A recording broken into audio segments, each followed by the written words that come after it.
안녕하세요. 요한복음 56번째 시간입니다.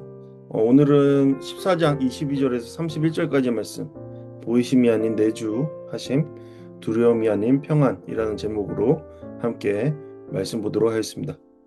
요한복음 14장은 예수님의 고별 담화 가운데 놓인 말씀입니다. 곧 떠나실 예수님을 앞에 두고 제자들의 마음에는 불안과 혼란 그리고 두려움이 가득 차 있었습니다. 이 본문은 바로 그 제자들을 향해 예수님께서 남기신 가장 깊은 위로의 말씀이다 라고 할 수 있습니다. 여러분, 위로가 필요하십니까? 오늘 말씀을 잘 듣기를, 묵상하기를 바랍니다. 예수님은 이 자리에서 자신의 어떤 방식으로 제자들과 함께 하실 것인지, 그리고 그 함께 하심이 제자들의 삶을 어떻게 붙들어 줄 것인지를 차분하게 풀어 말씀하십니다. 이 말씀은 지금 위로가 필요한, 그리고 앞으로 주님을 소망함으로 나아가는 우리 가운데 전해질 말씀이다, 동일한 말씀이다 라고 생각합니다. 따라서 이 말씀을 우리의 삶에 주님의 메시지로 잘 들으시기를 바랍니다. 22절에서 유다는 이렇게 예수님께 질문합니다. 주여, 어찌하여 자기를 우리에게 나타내시고 세상에는 아니하시려 하시나이까? 왜 우리에게는 예수님 자신을 나타내 보이시면서 세상에는 그러지 않으십니까? 이 질문에는 제자들의 솔직한 마음이 담겨 있죠. 예수님이 정말 메시아라면 왜 모두가 분명히 알 수 있도록 자신을 세상 가운데 드러내지 않으십니까? 라는 질문입니다. 이것은 기대와 혼란이 뒤섞여 있는 질문이죠. 그럴 만한 분이시다라고 그들은 믿었기 때문에 이런 질문을 했겠죠. 그럴 만하신데 왜 예수님은 그런 모습을 취하시지 않으십니까? 그러나 예수님은 자신의 계시는 사람들을 압도하는 방식이나 강요하는 방식으로 이루어지지 않는다라고 말씀하고 계십니다. 예수님의 계시는 언제나 관계 안에서, 그리고 사랑 안에서 드러난 것이죠. 그리고 예수님께서 집중하시는 것은 무엇입니까? 세상의 인기가 아닙니다. 세상의 효율성이 아닙니다. 하나님의 계획하심, 하나님의 뜻하심, 하나님께서 이루시는 그러한 과정입니다. 우리 또한 마찬가지죠. 세상의 방식이 아니라 우리는 하나님의 방식대로 움직여야 하는 사람들입니다. 그것이 가장 안전하고 완전하고 그곳에서 주님께서 영광 받으시기 때문이죠. 이 질문에 대해 예수님이 이렇게 답하시죠. 사람이 나를 사랑하면 내 말을 지킬 것이요, 우리가 그에게 가서 거처를 그와 함께 하리라. 사랑하면 그 말을 지킬 것이요. 예수님은 아주 중요한 사실을 말씀하십니다. 예수님을 사랑한다는 것은 단순한 감정의 고백이 아니라 하나님 말씀에, 예수님의 말씀에 머무르며 살아가는 삶이라는 겁니다. 그러니까 예수님께서도 그 하신 말씀처럼 하나님의 사랑 안에 깊이 잠기어서 그분의 말을 지키며 말씀을 지키며 살아내셨다라는 것을 보여주는 장면이죠. 놀랍게도 예수님은 그러한 사람 안에서 아버지와 아들이 함께 거하신다라고 말씀하십니다. 구약 시대의 하나님은 성막과 성전에 거하셨죠. 그러나 이제 하나님은 성전을 넘어서 사람의 삶 안에 거하십니다. 내주하시는 하나님, 내 안에 이미 하나님 나라가 이루어졌다라고 말씀하시는 하나님 되십니다. 예수님의 떠나심은 그러함으로 하나님의 부재가 아니라 임재의 방식이 바뀌는 사건이었습니다. 이제 그리스도의 성전은 내 안에 내주하시는 성령을 통해 임하십니다. 그러한 주님의 성전을 품고 그 내주하시는 하나님과 함께 살아가는 우리들입니까? 그러한 삶을 살아나기 위해서 우리에게 필요한 건 무엇이죠? 하나님을 사랑하는 것, 더욱 깊이 사랑하는 겁니다.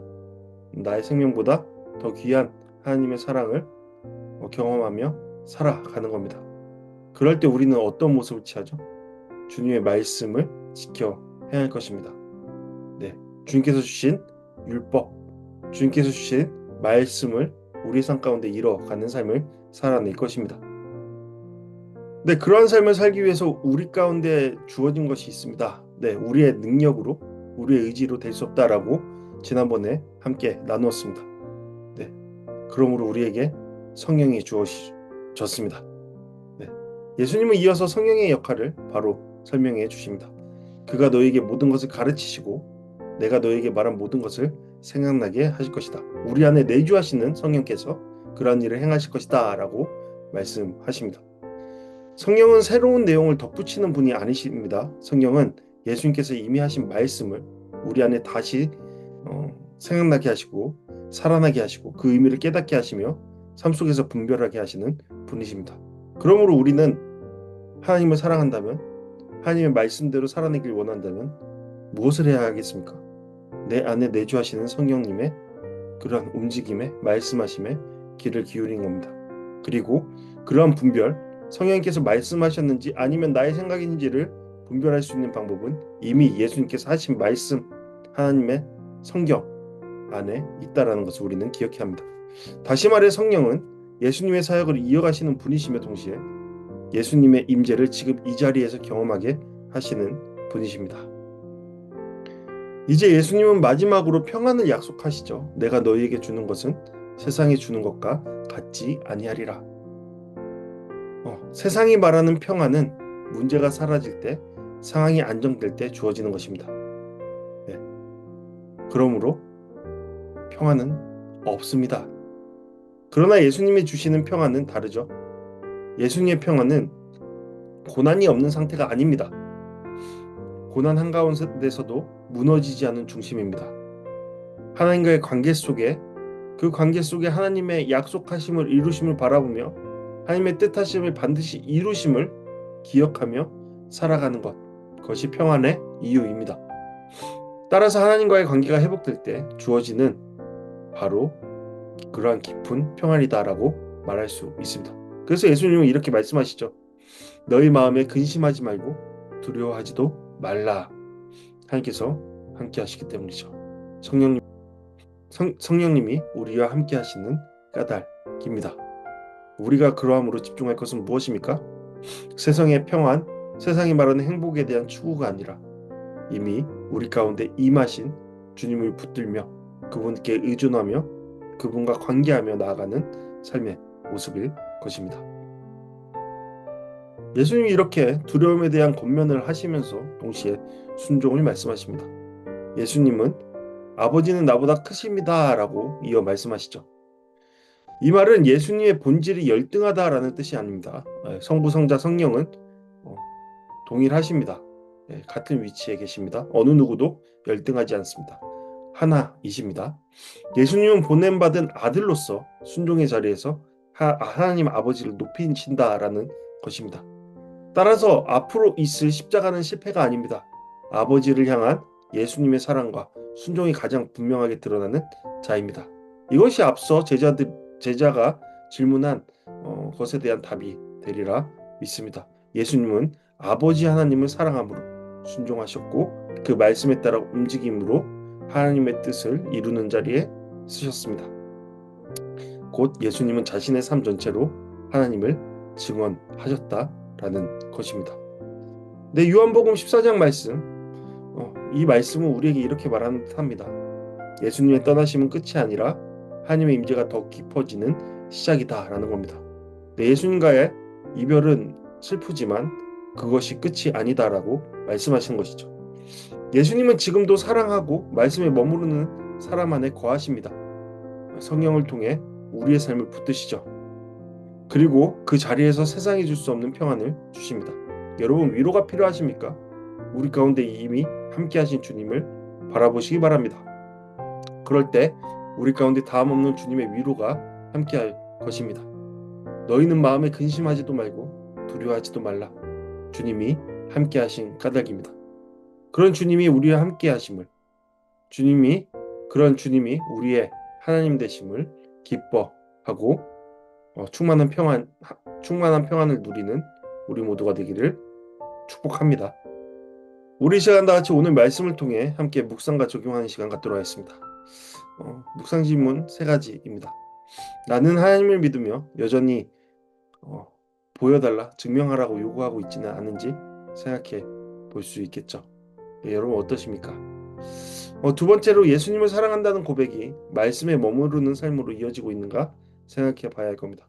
여러분, 우리는 예수님을 사랑한다고 고백은 하면서도 우리의 삶은 순종과 거리가 멀리 있던가 아니면 말씀과 전혀 상관없는 자리에 있을 때가 너무나 많다 라고 생각이 듭니다. 네, 여러분 우리가 하나님의 말씀에 순종하는 것은 세상이 판단하는 억압이 아니죠. 자유에 대한 침해가 아닙니다. 오히려 하나님을 사랑할 때 우리는 더욱더 자유함을 누리며 그 안에서 참된 평안과 기쁨을 누리며 참된 위로를 경험하며 진정 나다운 삶을 살아내게 됩니다. 왜 그렇죠? 나를 사랑하시는 분이 나를 사랑의 자리로 계속해서 부르실 것이다. 부르시기 때문입니다. 세 번째로 내 마음을 붙드는 평안의 근거는 환경인가 아니면 하나님이 함께 하심인가 생각해 볼 수 있죠. 여러분 우리도 좌절합니다. 우리도 답답해하고 두려워합니다. 막연함과 불확실성 속에서 허덕일 때도 있습니다. 세상이 말하는 물질의 힘 가운데 무너질 때도 많죠. 그럼에도 불구하고 우리는 다른 모습을 취해야겠죠. 어떤 모습입니까? 세상의 주관자 되시는 능력이 하나님 앞에 엎드려 그분께 우리의 삶을 구하고 그 가운데 일용의 양식 또한 구하고 주님께서 여시는 그러한 길 가운데 주님의 뜻을 이루려는 삶의 발버둥이 우리 가운데 있어야겠죠. 그러한 가운데 경험되는 하나님의 함께 하심이 우리의 평안의 근거가 되는 것일 겁니다. 네, 여러분 이 세 가지 질문 가운데 우리 답할 수 있었으면 합니다.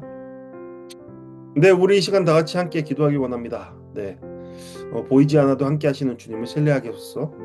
사랑의 고백이 순종의 삶으로 이어지게 하소서. 성령께서 주시는 참된 평안으로 우리의 마음을 지켜주소서.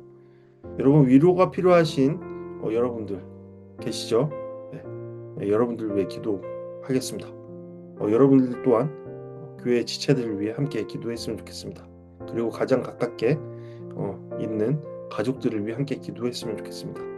네, 우리 모두에게 주님의 위로와 평안이 함께하기를 소망합니다. 네, 감사합니다. 함께 기도하시고 다음 주에 다음 시간에 뵙도록 하겠습니다. 감사합니다.